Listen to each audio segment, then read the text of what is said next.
de la 4T, un programa de análisis en donde escuchamos las distintas voces que forman el quehacer político, conducido por Jerónimo Flores en una mesa de discusión con expertos. Hola, ¿qué tal? Buenas tardes. Qué gusto poder saludarlos y darles una vez más la mejor de las bienvenidas a todos ustedes a este su programa de Ecos de la 4T. Esperamos y le deseamos que en donde quiera que se encuentre esté teniendo una muy bonita tarde.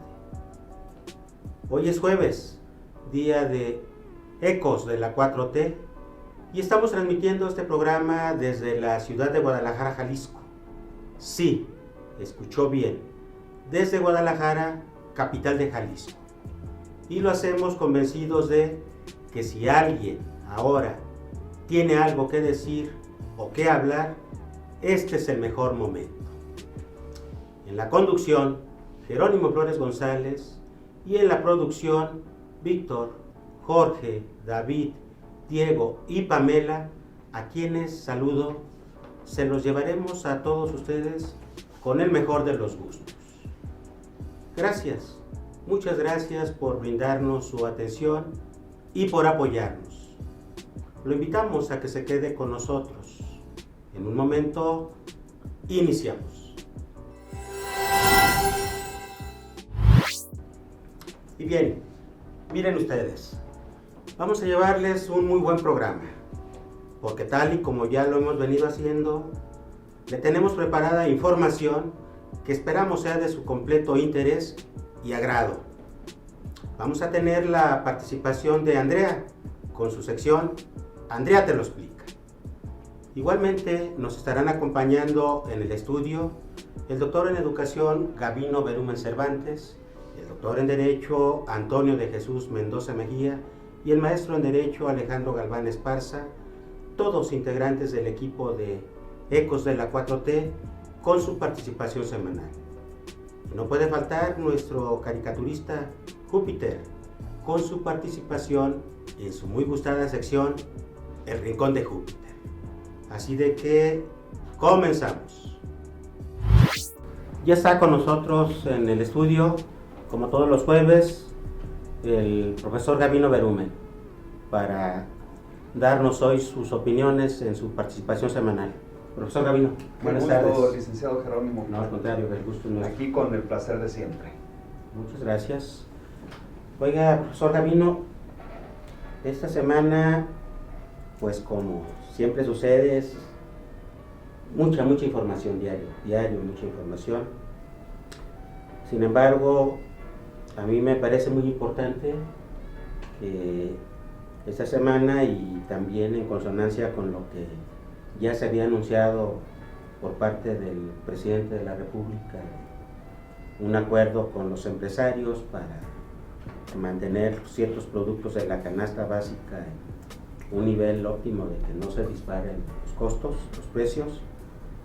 Y luego también la noticia que dio a conocer el INEGI, en donde ya la inflación parece que se logró estacionar en un determinado porcentaje, ya no subió más, y ahora la meta es, y el reto, bajar.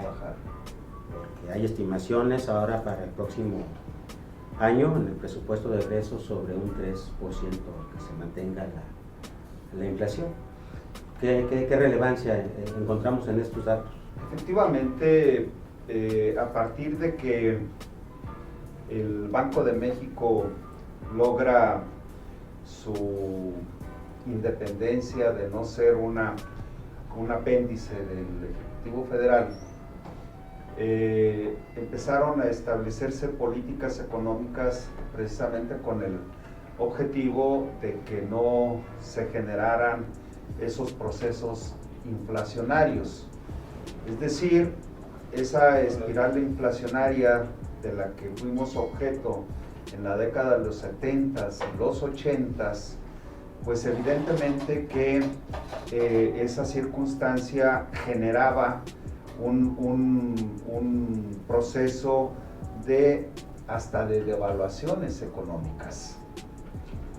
Devaluaciones económicas que se podían estimar entre un 300 y un 500%, y eso le impactaba mucho a la economía general, en términos generales.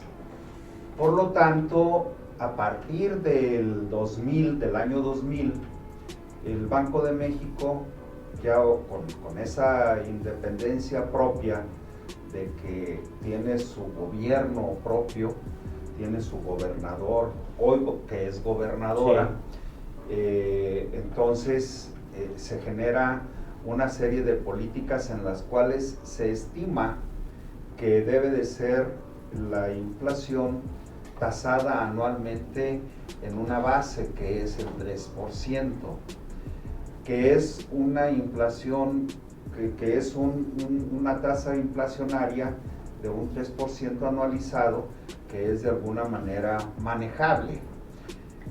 Sobre todo es manejable cuando se tienen finanzas sanas.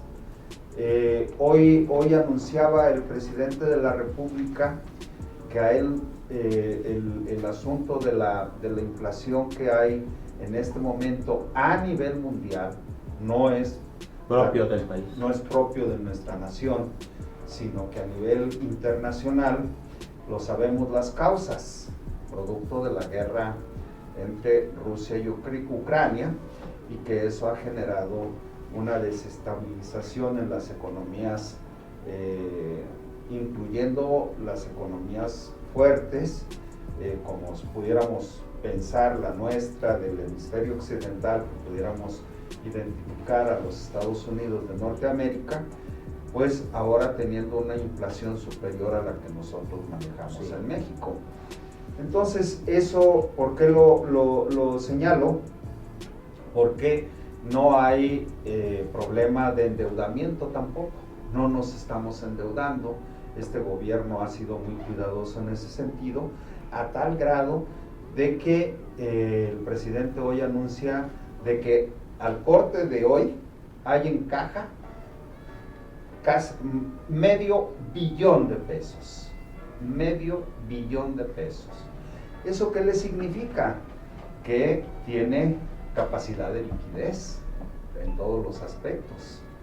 Y sobre todo que ha sabido manejar con mucha propiedad la cuestión de que no se disparen los precios, porque se está conteniendo la situación en un producto que es muy básico, que es los precios de la gasolina estables. Sí. Gasolina y diésel y gas, el gas LP. Entonces, por lo tanto, esos elementos a la industria le favorecen para que mantenga precisamente sus estados de precios sujetos precisamente a los acuerdos que se tienen con el gobierno federal para abatir la inflación. Y ese acuerdo que tuvo con los empresarios el presidente de la República hace posible que no haya esos contratiempos que le generen incertidumbre a la economía mexicana. Sí, los precios y además que haya productos.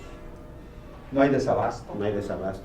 Hay una situación que evidentemente nosotros podemos ver cómo se quiere manipular eso a través de quienes son los opositores al presidente, de que este país se está derrumbando.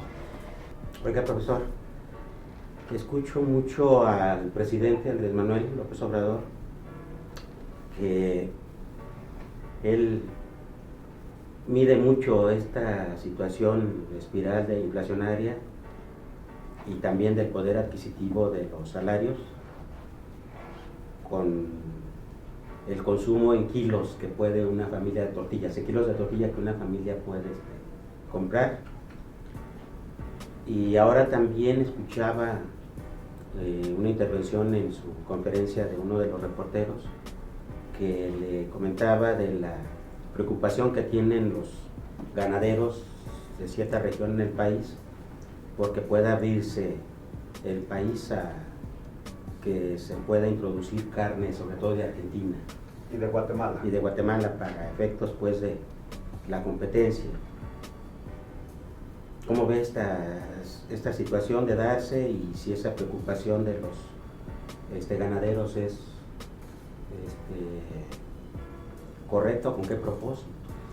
Sí, bueno, con relación a la referencia que el presidente hace de el salario mínimo, con cuántos kilos de tortilla se pueden adquirir, tomemos en consideración, no es broma, pero en Estados Unidos se tasan cuántas hamburguesas. Okay. Entonces, aquí nosotros lo hacemos en el caso de la tortilla, también el huevo, que es un producto básico en la canasta de la mesa del mexicano. Y bueno, pues el pollo y la carne.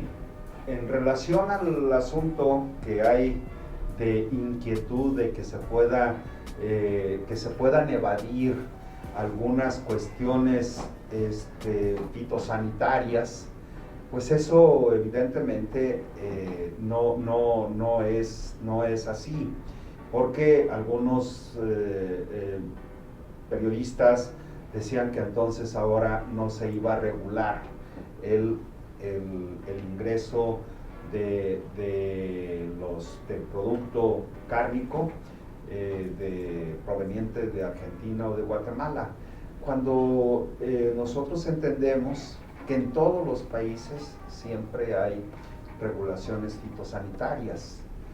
Entonces, en ese sentido, consideramos también que debe de ser una responsabilidad de los introductores de ganado de que sean los animales que se van a consumir en los estados de la República sea ganado sano, sea debidamente requisitado por las autoridades sanitarias y que esté garantizada la salud en el consumo de este producto. Y yo en lo personal considero que no debe de ser parte de esa alarma que quieren los opositores mencionar, de que va a haber una laxitud en cuanto a la supervisión de la introducción de ganado al país. ¿Y beneficios para la población? Bueno, yo considero que a mayor oferta debe de venir a la baja, sí, de cierta forma. Efectivamente, porque la cuestión económica siempre se regula a través de la ley de la oferta y la demanda. Sí. Entonces, si hay mucha oferta, bueno, pues entonces tiene que haber una disminución en los costos, porque entonces tienen que competir los productores, tanto nacionales como extranjeros, y los que vayan a hacer esta introducción de este ganado. Entonces, creo yo que tiene que haber beneficios para que no se dispare precisamente estos asuntos de carácter de inflación. Sí, porque yo recuerdo, a propósito en específico de la carne, si nos vamos en la última década, yo lo tengo aquí en la mente, aquí en Jalisco, por lo de los Juegos Panamericanos, el kilo de carne rondaba sobre 80, 86 pesos, profesor Sabino. Sí, así es. Y luego ya subió a 120 pesos, y de ahí ha sido una espiral al alza, que ahorita creo anda costando alrededor de 220 pesos un filete del mejor pues que uno quiera consumir, y pues está... No, es prohibitivo cuando hay una situación de esa naturaleza en donde no hay control de precios. Esperemos a ver de qué manera pudiera, si esta situación se presenta, beneficiar a la población. También ya en los últimos 2 programas al menos hemos venido comentando sobre la reforma constitucional para que las Fuerzas Armadas continúen realizando cierto tipo de labores de seguridad pública en el país hasta el 2028. Así es. Y pues es inevitable porque el día de ayer ya acaba también en lo que respecta a la Cámara de Diputados de alcanzar el número suficiente de votos de los diputados federales para que haya sido aprobada, ya nada más entre a la última fase de recorrer las legislaturas locales para que se alcance el número que exige la Constitución y podamos ya tener vigente esa reforma. ¿Cómo vio? ¿Cómo la ve? Bueno, era una cuestión que, hablándolo en términos beisboleros que le gustan al presidente, se anotó un jonrón. Un jonrón. Se anotó un jonrón porque, una de las cuestiones que a él más le preocupaban era que tanto las Fuerzas Armadas como la Guardia Nacional no tuvieran un marco regulatorio constitucional. No olvidemos que en el 2006, cuando el que ocupó, más bien el que usurpó la presidencia en 2006-2012, Felipe Calderón Hinojosa. Felipe de Jesús Calderón Hinojosa, sí. Sacó a las Fuerzas Armadas y declara una guerra sin ningún marco regulatorio, nada más por sus propias ideas belicistas que él tenía, que con ello consideraba que se iba a doblegar esta situación tan fuerte que hay ahorita todavía, que son todo lo que originó precisamente por ello, ahorita todavía se resiente. El siguiente periodo constitucional de Enrique Peña Nieto, pues siguió con esa misma teoría de que había que abatir la violencia con violencia. Entonces eso, sin duda, no puedes apagar el fuego con fuego. Sí es. Entonces, ¿qué es lo que se tiene que hacer? Hay que combatir las causas. Y una de esas causas es la desigualdad, la pobreza, la marginación. Entonces, ¿qué es lo que está haciendo el presidente de la República? Atender esas causas con programas de beneficio social. Todo lo que ya conocemos, apoyo a adultos mayores, madres solteras, estudiantes con personas discapacidades, con capacidades diferentes, en fin, todo ello es atender las causas, cosa que en el pasado no se habían atendido con esa posibilidad de que se viera reflejado en un beneficio para la sociedad en su conjunto. Eso que ha originado también, pues que haya estabilidad social, paz social, de alguna manera, entre estos factores que estamos haciendo ahorita susceptibles de análisis. ¿Por qué? Pues por la razón siguiente: si no se estuvieran atendiendo estas causas, habría un conflicto de carácter social.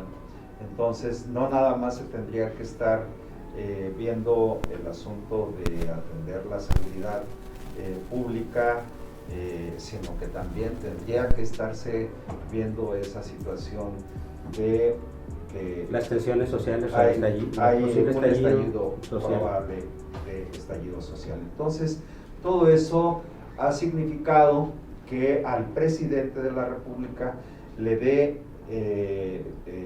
tranquilidad, porque esto que va a hacer con relación a la Guardia Nacional, pues evidentemente que ahora va a ser normando un criterio, y ese criterio es el respeto irrestricto a los derechos humanos. Entonces, eso no se nos puede olvidar a la ciudadanía, de que hoy la Guardia Nacional deberá de tener los suficientes elementos preparados para atender esa situación. Y no podemos tampoco olvidar que en estos problemas que hemos tenido, en el caso de este más reciente que se dio en esta plaza muy significativa del área metropolitana, quienes fueron los que pudieron frenar esa situación fueron las Fuerzas Armadas.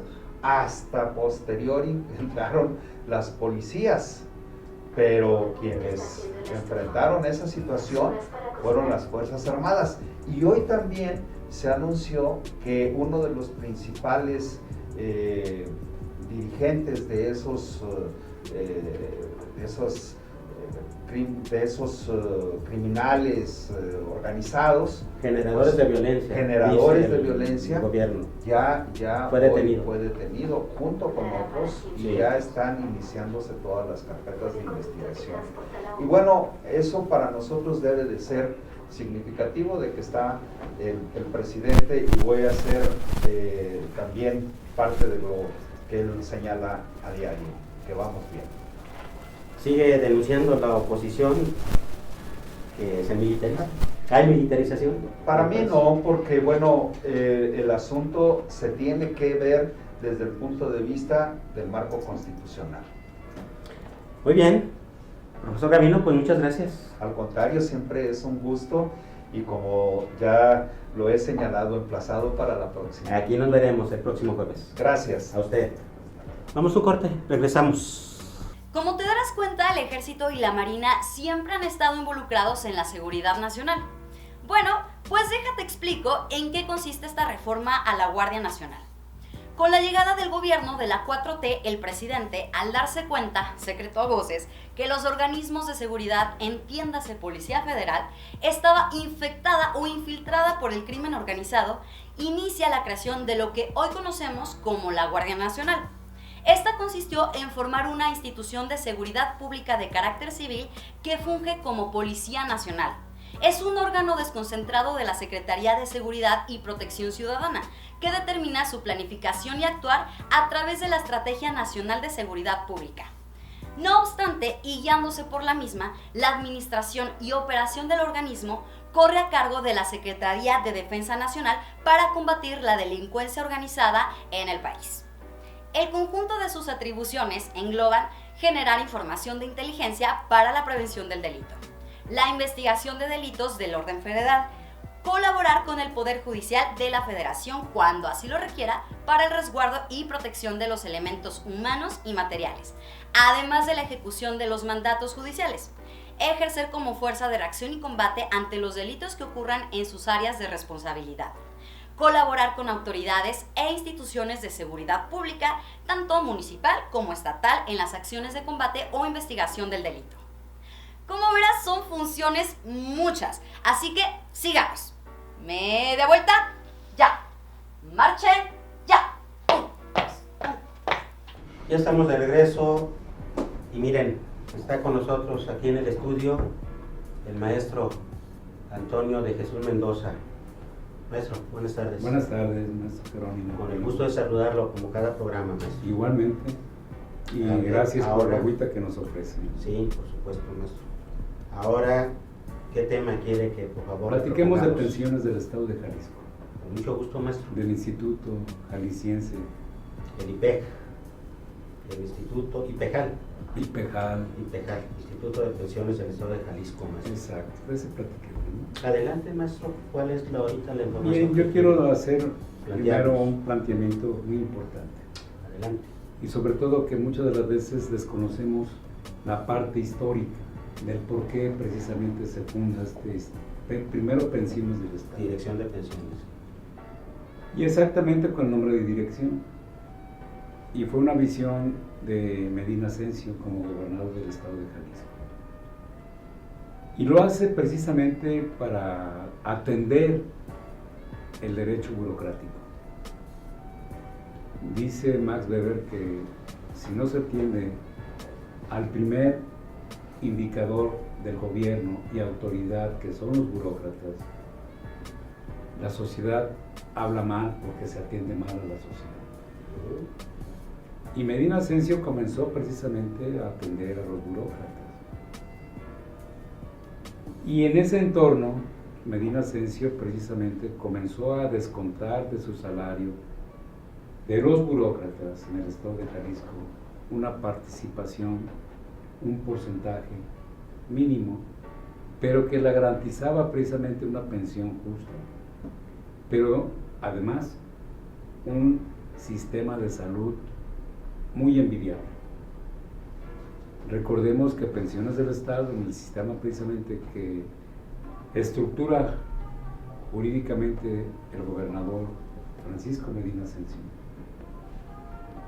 daba la salud no a través del Instituto Mexicano del Seguro Social, sino que Pensiones del Estado creó su propio sistema de salud, donde hospitales privados, A través de convenios y hospitalización privada.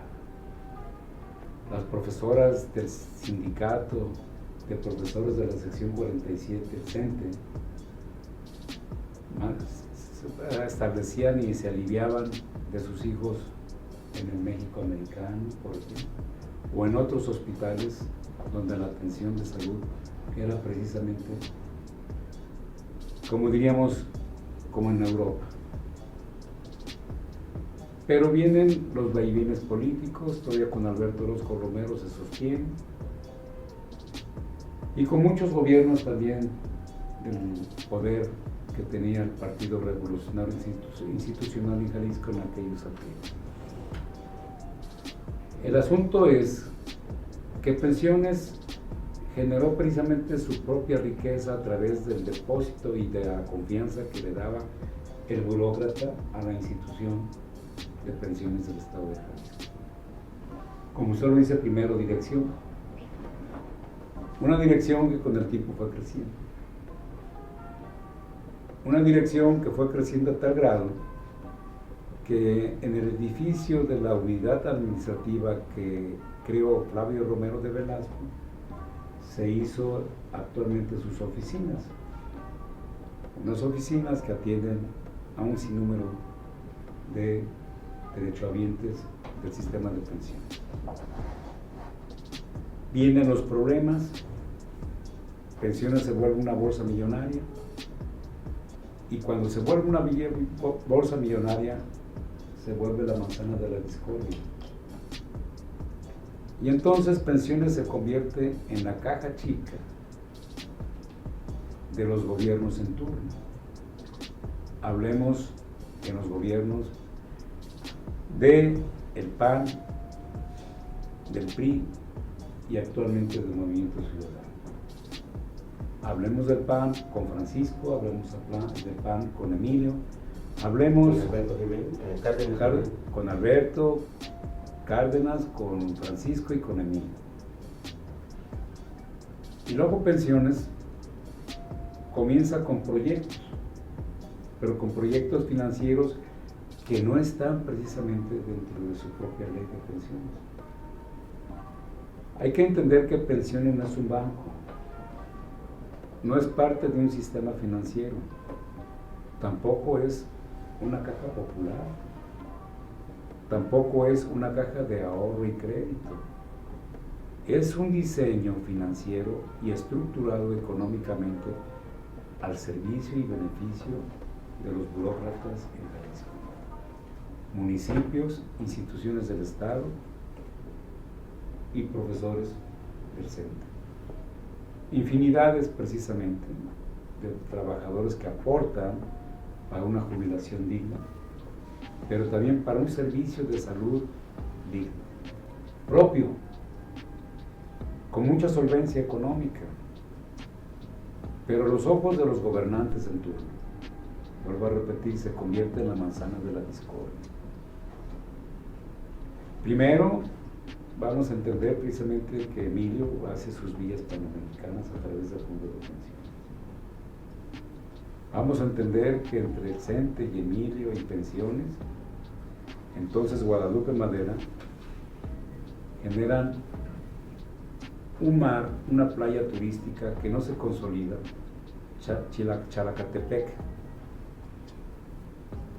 y no se consolida.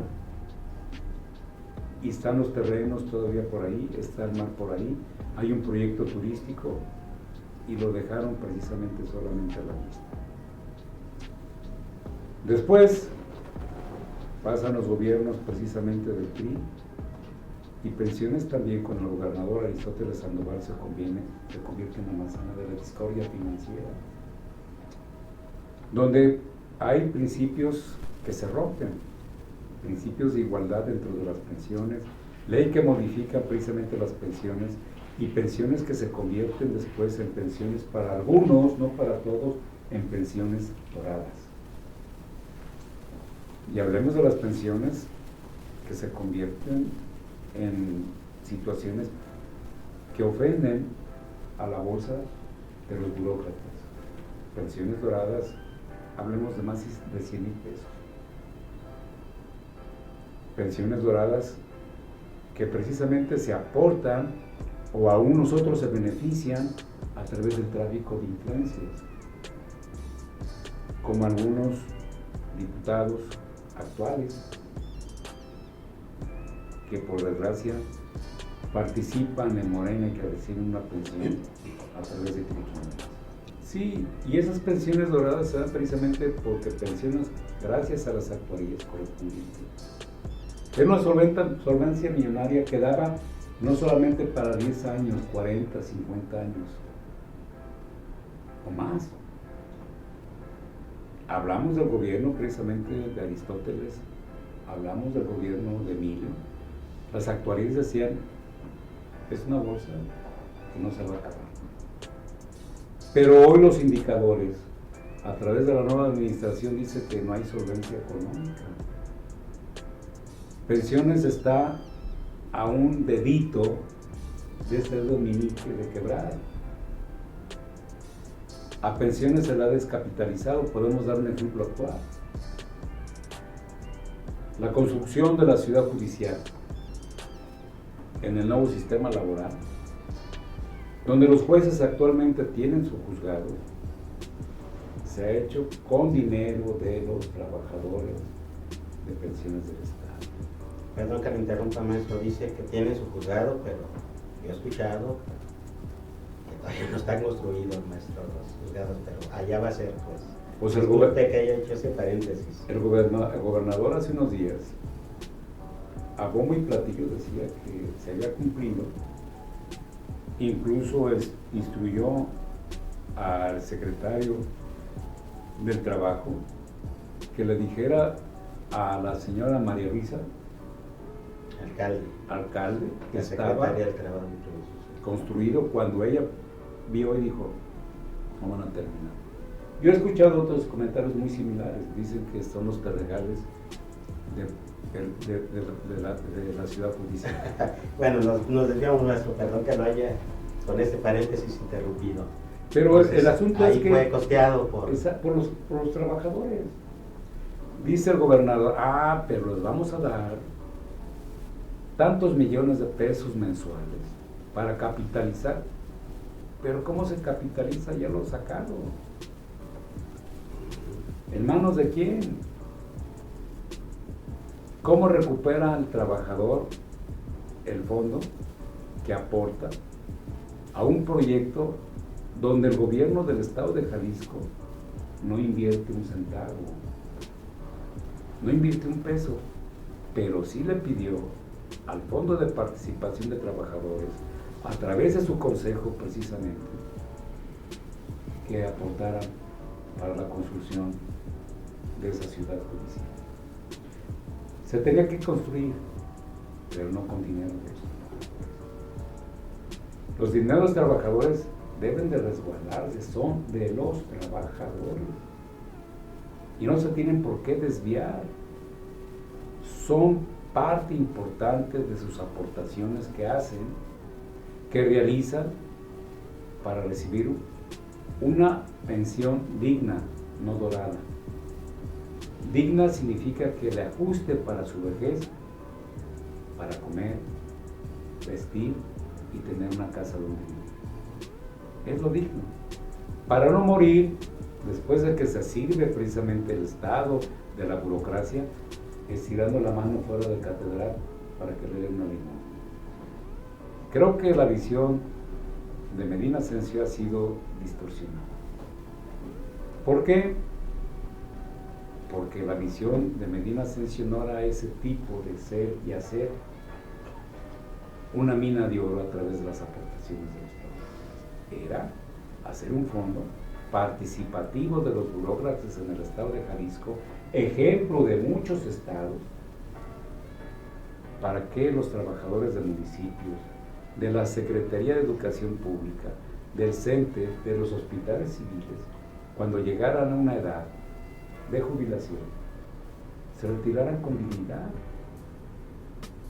que de acuerdo a sus aportaciones dentro de la seguridad social, vivieran no como jeques, como las pensiones doradas, pero sí como seres humanos.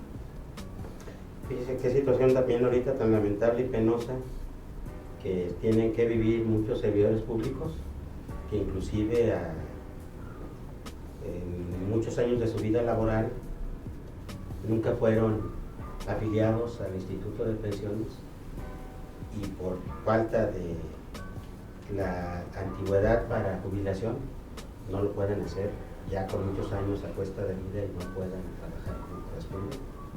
Pero además también muchos servidores públicos, maestro, que estando a un paso de jubilarse, son despedidos, son cesados del trabajo y ahí están atorados sin poderse pensionar, maestro. Sí, es la falta de humanismo por parte de la institución gubernamental, por parte de la autoridad correspondiente. Afortunadamente, pues tenemos buenos abogados en seguridad social, tenemos buenos abogados en derecho laboral, pero por desgracia hace falta conciencia por parte de la autoridad gubernamental para tratar a los burócratas del Estado con dignidad. Hoy, por ejemplo, se hacen mesas de negociaciones. ¿Para qué? Para nada. Ya la ley está dada para aprobarse en los siguientes periodos de sesiones. ¿Para qué? Solamente para hacer ruido. Y decir, bueno, es que la abrimos a la comunidad, la abrimos a la sociedad, pero ¿para qué?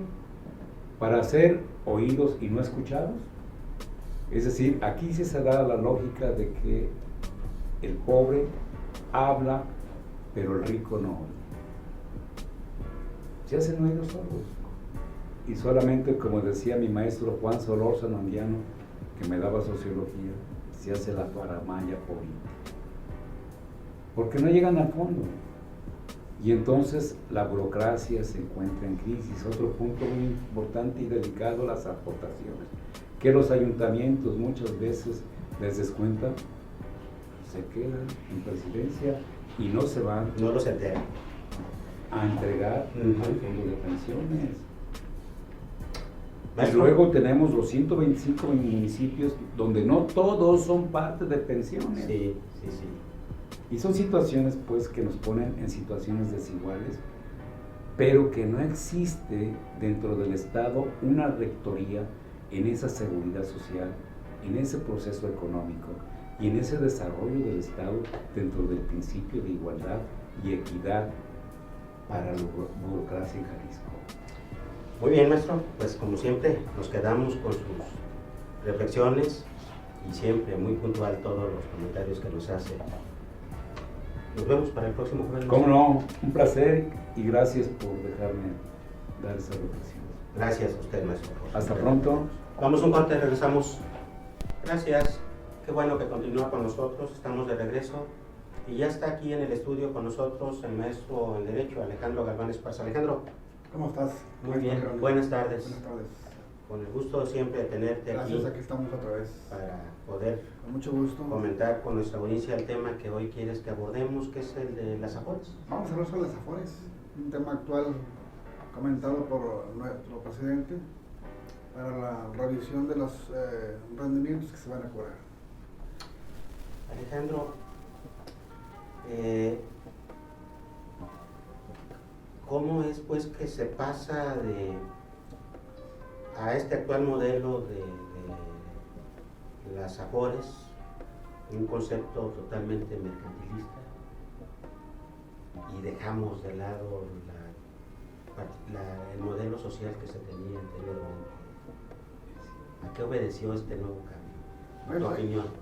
Si este sistema lo tenemos a partir de la ley del Seguro Social de 1997, anteriormente en 92 se iniciaron los sistemas de ahorro para el retiro, que fueron fallidos, no tuvieron un resultado en beneficio de la clase trabajadora. Entonces se reforman las leyes de seguridad social en 1997. Es cuando, conforme a la ley de los sistemas de ahorro para el retiro, ley del seguro social, ley de Infonavit, se crean las AFORES. El concepto de administradoras de fondos de retiro, cuyas ideas tomamos del sistema chileno.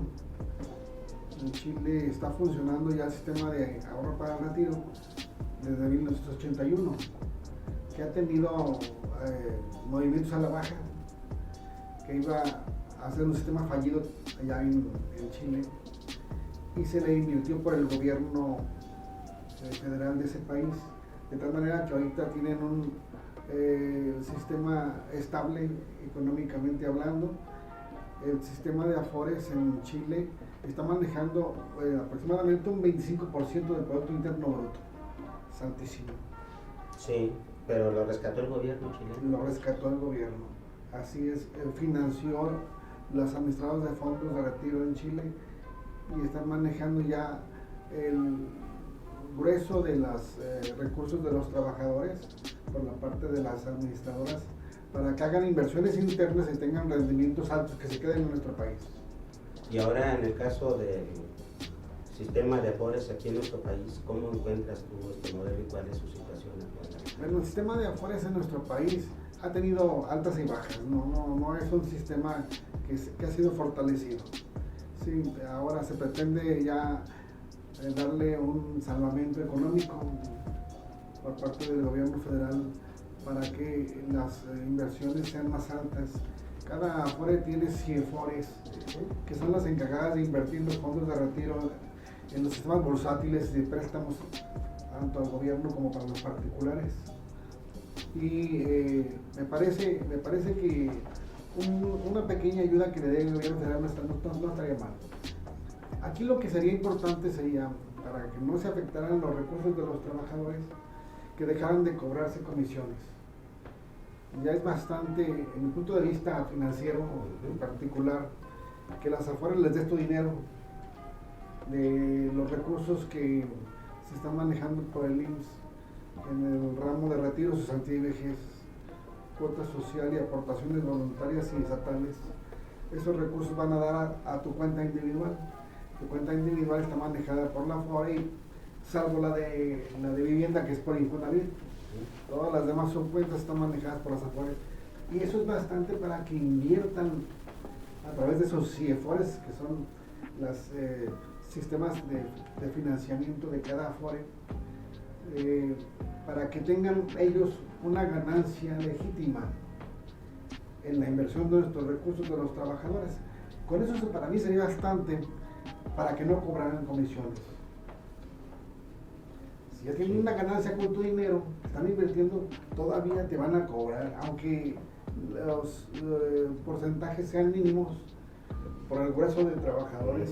Sí, siempre. Sí. Es importante lo que pueden llegar a obtener de utilidades. Y desde el punto de vista que he tenido, como siempre, en cuanto al Fondo de Solidaridad Social en favor de los trabajadores, desde el punto de vista en el tema de los recursos de vivienda, si recuerdas que hemos tenido aquí algunos comentarios importantes en ese sentido, en cuanto a que el Infonavit no debe cobrar intereses por los préstamos a los trabajadores. Entonces, en ese mismo sentido, yo opino que no se deben ya de sostener esos cobros de comisiones por las AFORES.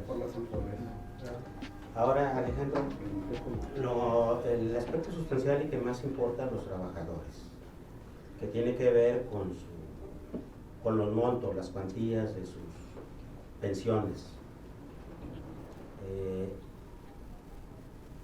¿cómo, qué atractivo, por decirlo de alguna manera, le resultará a ese trabajador el que ya al término de los años de su vida laboral esté ya en la situación de pensionarse?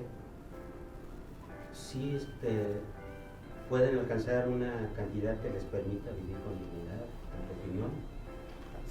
Según la ley del Seguro Social, la ley de los sistemas de ahorro para retiro, conforme se aprobó por los legisladores, la intención es que las pensiones de los que se van a pensionar, se van a tener pensiones con esta ley de 97, con el sistema pensionario de capitalización individual por asesores, se pretende que la pensión sea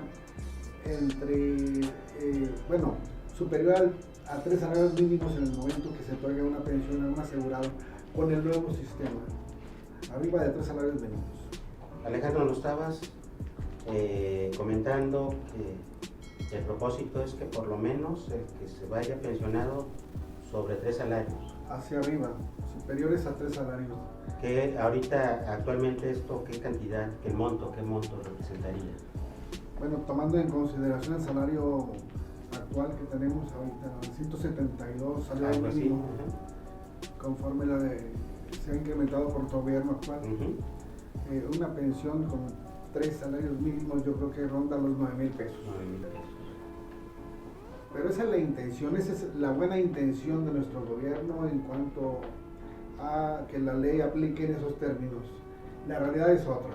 Eso me interesa, que veamos. La realidad es otra porque recordemos que el fondo económico que cada trabajador asegurado tenga en su cuenta individual va a determinar el monto de la pensión. Entonces hay trabajadores que están cotizando todavía con el mínimo, con 2 mínimos, con 3, lo cual al final de su vida laboral no será suficiente para comprar una pensión, porque con la nueva ley ya no otorga pensiones el Instituto Mexicano del Seguro Social. Cada asegurado se compra su pensión y se lo vende una aseguradora que está registrada en el sistema pensionario actual. Tenemos 9 aseguradoras registradas en la CONSAR con 10 afores. Inicialmente eran 19. A la mitad se redujo. De afores registradas, se han disminuido el número, se han fusionado algunas. Tenemos 10 registradas actual. Y de 17 inicialmente aseguradoras, ahora tenemos 9, que son las que van a ofrecer las pensiones a los asegurados que se pensionen con la nueva ley. No con ley 73, con ley 97. ¿Ya empezamos, dijimos, o todavía no? Todavía no se ha otorgado una pensión con ley 97 porque estamos casi cumplidos en el supuesto de un asegurado que entró con la ley 97. Apenas está cumpliendo ahora los 24 años y medio que se requieren conforme a la ley inicialmente, y que en 2019 nuestro presidente modificó para que fueran 1,000 semanas cotizadas mínimas para tener derecho a una pensión mínima. Y una mínima, te estoy hablando ahorita de 5,000 pesos. Pero garantizada, al menos. Pero garantizada. Sí. Sí. Y la intención es que las cuentas individuales de cada asegurado se incrementen con aportaciones individuales por parte del interesado y de sus patrones también, para que estas cuentas individuales tengan lo suficiente que al final de su vida laboral de cada asegurado tenga derecho a una pensión arriba de 3 salarios mínimos, que fue la buena voluntad de la reforma. No se ha dado, no lo hemos visto, porque todavía tenemos casos de asegurados que se están pensionando con ley 73, donde el monto es superior por el número de semanas cotizadas. Y eso del 73, el IMSS es el que está otorgando las pensiones, ley 73. Y ley 97 son compradas a las aseguradoras. ¿Y cuál Eso modelo es un sistema distinto. ¿Y cuál modelo tú lo considerabas más benéfico para el trabajo? La ley 73 es mucho más benéfica que la ley 97, esa es la verdad. Sí, por cada semana, 52 semanas que acceden las primeras 500, tienes un incremento adicional que representa un estímulo económico adicional que incrementa el monto de pensión. Lo que no sucede con la ley 97, no hay semanas ganadas podemos llamarle incrementos anuales. No las hay. El incremento anual por cada 53 semanas no existe en la ley 97. ¿Por qué? Porque es tu propio dinero el que va a comprar tu pensión. Y con ley 73, el Fondo Solidario de nuestra bolsa global de aportaciones de obreros patronales, de ahí se siguen pagando las pensiones que maneja el Instituto Mexicano de Seguro Social. Esta es la diferencia. Entonces, no podríamos ahorita cantar victoria en decir que está funcionando la ley 97 hasta que veamos los resultados de los primeros asegurados que se pensionen por cesantía o vejez y que tengan una pensión, si es verdad, con la buena voluntad de la reforma de la ley, arriba de 3 salarios mínimos. Las bondades, hasta entonces vamos a ver. No le hemos visto. O si no, también decir, salió peor la cosa.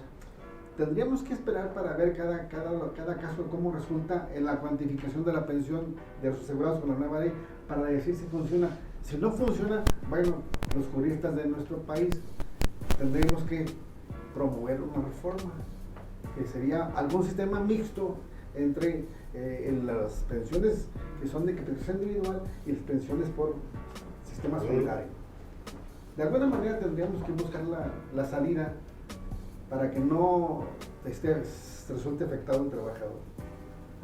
Tendríamos que verlo.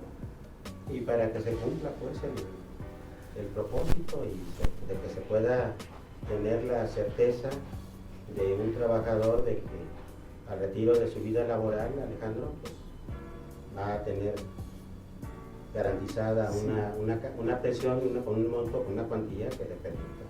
La mayor parte de los asegurados trabajadores de nuestro país que solicitan una pensión no cumplen con los requisitos de semanas cotizadas. ¿Qué está pasando? Conforme a la ley del Seguro Social 97, solicitan los recursos que se les entreguen. Eso es lo que está pasando, por eso no hemos visto casos de pensiones. Muy bien Alejandro, pues bueno, si todavía por aquí, con este caso, seguimos viendo nuevas expectativas, nuevos criterios, pues lo abordamos, ¿parece Claro que bien? sí, claro que sí. Por el momento, pues, Traemos más gracias. información en la próxima, claro que sí. Ya está bien, Alejandro, muchas gracias. Muchas gracias, mi estimado Jerónimo. Vamos a ir a un corte, Gracias. regresamos. ¡Alto! ¡Ya! Flanco izquierdo, ya. La Guardia Nacional fue creada en mayo de 2019 por iniciativa de López Obrador como una institución de carácter civil y encargada de realizar tareas de seguridad pública para reemplazar a la ya desaparecida Policía Federal, sobre la que pesaban numerosas denuncias por corrupción. Aunque la reforma constitucional que dio lugar a su creación también establecía entonces que los militares se retirarían de las calles en 2024. Si bien en la práctica la Guardia Nacional actuaba como un cuerpo bajo control militar, el 80% efectivos en 242 cuarteles provienen del Ejército y la Marina. Y es aquí donde inicia la polémica y la infodemia, ya que los argumentos de los que se oponen a la Guardia Nacional es que el acuerdo para crearse era que el Ejército solo se iba a hacer cargo hasta 2024 y que después de eso esta iba a pasar a manos civiles. Sin embargo, te explico. El mando de la Secretaría de Seguridad, así como el comandante supremo, están a manos de civiles. Por otra parte, el presidente explica que el propósito no es militarizar o ir al autoritarismo, sino cuidar con la vigilancia de la Secretaría de Defensa el crecimiento sano de la que debe ser la principal institución de seguridad pública del país. Y así a eso agregamos que apenas se va a graduar la primera generación de los cadetes de la Guardia Nacional, pues sí es necesario que el periodo de la permanencia de las Fuerzas Armadas se prolongue, tanto para crear más elementos como para seguir en las acciones de seguridad. Qué bueno que continúa con nosotros. Ya está en el estudio el abogado Eduardo Montaño Ramírez. Eduardo, buenas tardes. Jerónimo, buenas tardes. ¿Cómo estás? Muy bien. Qué bueno, qué bueno. Oye Eduardo, a propósito de un aniversario más del 12 de octubre, fecha que históricamente por el descubrimiento de nuestro continente también se le suele llamar como el Día de la Raza, ¿qué significado podemos darle a una fecha la que ayer se vivió en el país, el 12 de octubre? Bueno, el 12 de octubre se supone que se recuerda la fecha en que Cristóbal Colón pudo haber llegado a las islas americanas, y el 12 de octubre de 1492. Sí. Bien. Y la cultura, la tradición, se le dio por llamarla durante muchos años el descubrimiento de América. Pero hay voces, hay conciencias que tratan de repensar esa fecha como revisar ese concepto de descubrimiento de quién por quién, ¿verdad? Sí. Se supondría, con un ánimo quizá muy europeo, pues que vienen y descubren a seres primitivos, ¿verdad? Y gracias a eso, pues son rescatados de ese marasmo, de ese olvido, de ese anonimato, ¿no? Histórico. Pero hay voces que sí piensan diferente, hacen un enfoque muy diferente que nos habla efectivamente de un grupo de europeos que en aquella época pues no se llamaban españoles, ¿verdad? Quizá un genovés, pero no eran navíos de españoles, eran del reino de Castilla, ¿verdad? Sí. Eran feudos, eran reinos los que había en ese territorio, godos y visigodos, y había reinos, efectivamente. Y es el reino de Castilla que financia y permite, posibilita ese viaje que cruza el Atlántico, posibilita eso, descubrir una ruta en el Atlántico, descubrir el Atlántico. Pero ¿por qué descubrirlo? Los que ahora conocemos como españoles, esos reinos feudales, europeos, peninsulares, se encontraban cercados por los árabes, quienes en esa época controlaban el mar Mediterráneo, las rutas de navegación, las rutas comerciales, los puertos. Eran ellos quienes manejaban el comercio, quienes manejaban el tráfico de especies, quienes manejaban los puertos. Entonces lo que hace Colón es cruzar el Atlántico y llegar a un nuevo territorio. Se dice que él, incluso cuando llega, pues él cree que llega a las Indias, o que inclusive él traía consigo intérpretes de lenguas de la India y chinas, ¿sí? Para poderse comunicar cuando llegara, poderse entender. Y cuando muere, inclusive, él cree que había llegado a la India. Sin embargo, lo que sucede a la llegada de Colón es un encuentro, inclusive que hay una anécdota que se dice que cuando llega Colón y hay alguien, un misionero, alguien de su tripulación, que escribe que los habitantes de esta tierra, de estas tierras, de esas islas a las que llegaron primero, parecía que habían transcurrido apenas unas cuantas horas del paraíso terrenal. Es ahí donde es así de primitivos que vieron, como los vieron a los habitantes de estas. Entonces, sí es cierto, hay un encuentro, pero no es un descubrimiento, porque ellos ya vivían, ya habitaban, y eso se podrá ver posterior, cuando empiezan a arribar ya al continente en sí, cuando se encuentran a las culturas en lo que sería después conocido como Nueva España y después México. Entonces, no es en sí un descubrimiento. ¿Qué descubrieron? ¿Por qué? Porque el pensamiento que después se va fortaleciendo, el pensamiento europeo, dice que descubrieron a los pueblos, descubrieron las tribus, descubrieron a los habitantes, a los indígenas, ¿verdad? Pero no es verdad.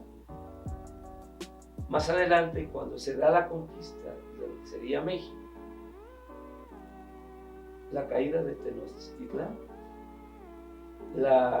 el asentamiento y el descubrir las rutas para llegar a Tenochtitlán, se dan cuenta que existían otras civilizaciones, otras ciudades, añejas, antiguas, previas, más antiguas que las propias europeas. Entonces, cuando ellos hablan de un descubrimiento, discriminan o ignoran y dejan en el anonimato a las culturas que había aquí. Entonces es un descubrimiento europeo, ¿verdad? Lo que es prácticamente falso.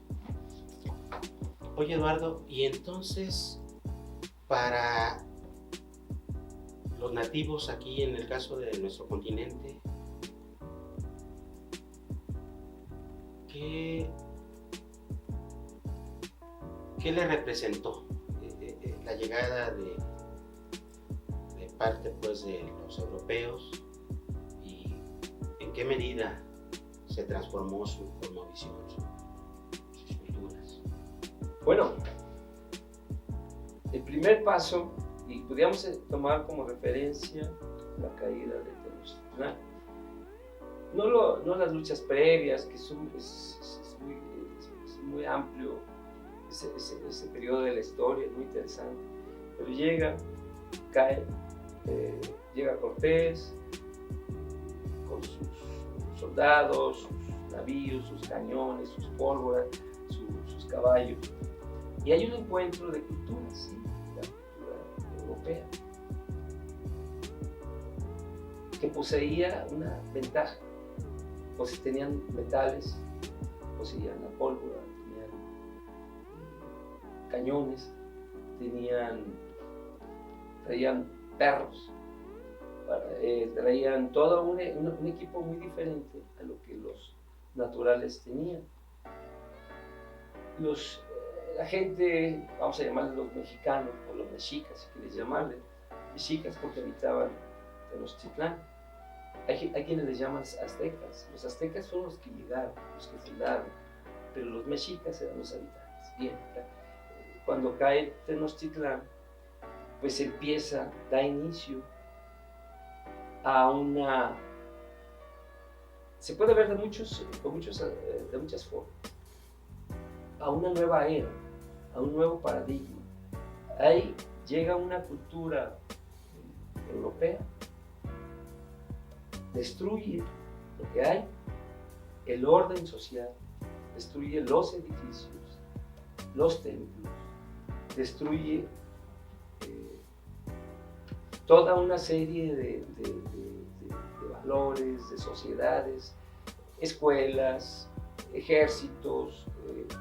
Inclusive hay un factor muy importante que les ayuda a los nuevos conquistadores, que son las enfermedades que traían. Las enfermedades que traían eran nuevas para los naturales, ni siquiera tenían anticuerpos o defensas para protegerse de la gripa, de la viruela, ¿verdad? Que fue mortal, que diezmó a las poblaciones mexicas y a muchas otras, e hizo desaparecer grandes sectores de la población. Hay anécdotas que todavía vienen de aquellas épocas. Alguien estornuda y dice salud, pues, o Jesús te ayude, porque Jesús te ayude a bien morir, porque era un síntoma fatal de muerte, ¿no? Pero esa fuerza que traían los conquistadores, esa ayuda que reciben además de con sus enfermedades de los tlaxcaltecas y de los pueblos enemigos de los mexicas, les permite derrotarlos. Con lo que se crea, inicia una era en la cual se va a crear una nueva sociedad. Esa nueva sociedad, pues, inicia 300 años de colonia, con la caída de Tenochtitlán hasta la proclamación de la independencia. 300 años de colonia que muchas veces es desconocido. Si se desconoce el periodo revolucionario, se desconoce la forma, se desconoce la independencia, más se desconoce la colonia. Tan prolongada. ¿Verdad? Si podemos hacernos un examen nosotros y no conocer. Sin embargo, representa la negación, una nueva interpretación de esa cosmovisión, una visión diferente de la naturaleza a la que ellos tenían, que finalmente no ha desaparecido, se ha mantenido, ellos la conservan. Hay pueblos que han conservado esos valores, esos, no secretos, pero esas formas de comunicarse con la naturaleza, de cuidarse, de protegerse, y han subsistido. Pero la sociedad en general se creó de otra manera. Fue el paradigma que inició una nueva era, una nueva cultura, lo que ahora se conoce como cultura mexicana. Obviamente se van dando por etapas, ¿verdad? Son etapas que duraron, decíamos, 300 años la colonia. Oye, Eduardo, antes de que se me pase, no quiero dejar de pedirte tu opinión con el posicionamiento del actual gobierno federal por parte del presidente Manuel López Obrador al gobierno español, que si era menester pedir perdón por el periodo de la conquista y lo que sucedió. A mí me parece políticamente un tema muy sensible y que políticamente es viable, ¿verdad? Y de forma cordial se les puede pedir, sugerir, y si las autoridades españolas fueran sensibles, lo harían. Alguien como el Papa Francisco lo hizo. Sí. El Papa Francisco ha pedido disculpas. Quizá haya voces, haya opiniones, haya grupos importantes políticos en España y en México que lo consideran absurdo. Hay quienes lo consideran políticamente viable, porque abriría puertas, la sensibilidad. Nosotros, cualquiera de nosotros que estamos en las escuelas, que andamos en la sociedad, en muchas áreas de la sociedad, nos damos cuenta cómo en ciertos niveles hay incluso una situación, una oposición, una actitud muy crítica hacia los españoles. Y yo creo que no debería ser, ya ahora, ¿no? Todavía hace pocos días me decía, ya no se puede cambiar lo que ya pasó, no, pero se puede conciliar, ¿verdad? Y esa, yo creo que ha sido una buena oportunidad para conciliar los intereses de España con México, porque para España México es muy, muy importante para su comunicación con América Latina. Y para México es muy importante la puerta de España para la comunicación con toda Europa, con toda Europa, ¿no? Para el intercambio cultural, para el comercio, para lo político, para la salud, para todas las áreas. Entonces, el presidente es político, tiene una gran sensibilidad y una gran visión, es un visionario. Pero hay quienes no son visionarios y no lo van a ver así, pues es un absurdo, pues ¿cómo van a pedir ser rey de España, ¿verdad? Cuando la reina anduvo aquí en Guadalajara, sí, ¿verdad? Muy alegre, ¿no? Entonces, ellos no lo van a hacer, pero podrían hacerlo, conciliar, buscar una conciliación, generar puentes. En la época de Fox no se hizo nada. Yo conocí al embajador, es pariente por ahí de alguien muy cercano, al embajador Jiménez Remus, Gabriel Jiménez Remus, y se perdió, y poco después él mismo fue embajador con Calderón en Cuba y se fue peor la cosa, ¿no? Pero si se quisiera aprovechar las oportunidades, si se fuera más político, creo que se le oiría y encontrarían, yo creo que son muy inteligentes los políticos españoles, encontrarían las formas de, si no lo quieren hacer así, pues pueden abrir un puente, un diálogo y otras formas para poder tender la mano nuevamente tanto al gobierno mexicano como al pueblo mexicano, ¿verdad? Que nunca se han cortado las relaciones, ¿verdad? Es entrañable Claro. el nexo. Sin embargo, sí hay cosas que hay que comentar, señalar y repensar. Muy bien, Eduardo, pues mira, el tiempo se nos vino encima y vamos a dejar, si todavía queda algo pendiente para el siguiente programa, la participación del próximo jueves, y por el momento te pido por favor que nos acompañes para ir a la conclusión del programa. Vamos a ir al rincón del estudio que más le gusta a Júpiter. Vamos al rincón de Júpiter.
Bien, de esta manera llegamos a la parte final del programa.